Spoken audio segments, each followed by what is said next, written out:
আলাইকুম। এই সরকার কি করলে কি হতো সেই বিষয় নিয়ে একটু কথা বলবো। দেখেন, বিপ্লবী সরকার যখন গঠন পরিকল্পনা হচ্ছিল বা বিপ্লবী সরকার তো হয়নি, বিভিন্ন কারণে সেটা প্রতিবন্ধকতা তৈরি হয়েছে এবং শেষ পর্যন্ত সেটা হয়নি। তারপরও এই অন্তর্বর্তীকালীন সরকার হওয়ার পরে কোন কাজগুলো করলে কি হতো সেটা নিয়েই কিছু কথা বলছি। দেখেন, কিছু বিষয় আমি পয়েন্ট আকারে অথবা সিরিয়াল ওয়াইজ বলতে চাচ্ছি।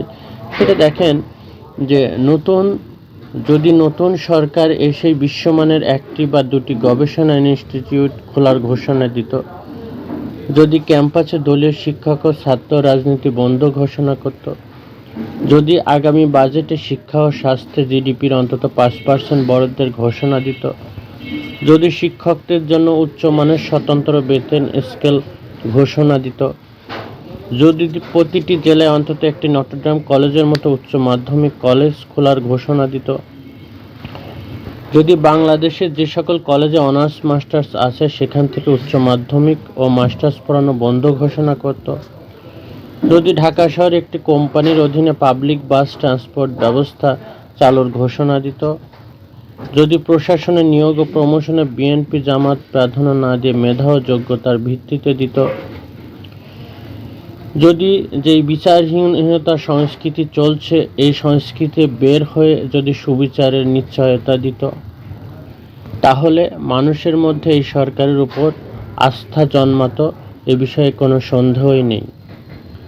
এইসব সিদ্ধান্ত সাধারণ মানুষের মনে একটি ইতিবাচক ইম্প্যাক্ট ফেলত, একটি আশার আলো দেখতে পেত জাতি।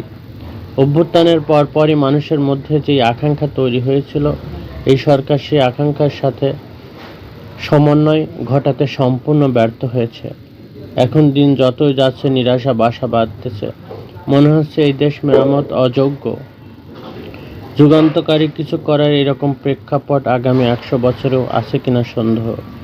তারপরও আমি এখন হতাশ না, কারণ তারা তো দেশের টাকা বাইরে পাচার করতেছে না, তারা তো দুর্নীতি করতেছে না। এটাই আমার আশার একমাত্র ভরসা। ডক্টর মোহাম্মদ ইউনূস স্যারের প্রতি আমার যথেষ্ট আস্থা আছে। অনেকেই অনেক কথা বলতেছে, তারপরও আমি যে কথাগুলো বললাম এইগুলো যদি বাস্তবে রূপ দেওয়া যেত, তাহলে এই সরকারের প্রতি মানুষের আস্থা অনেক গুণ বেড়ে যেত, যেটা নিঃসন্দেহে বলাই যায়।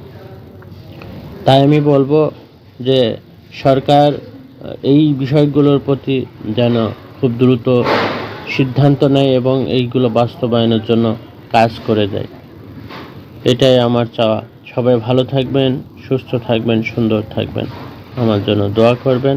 আসসালামু আলাইকুম ওয়া রাহমাতুল্লাহি ওয়া বারাকাতুহু।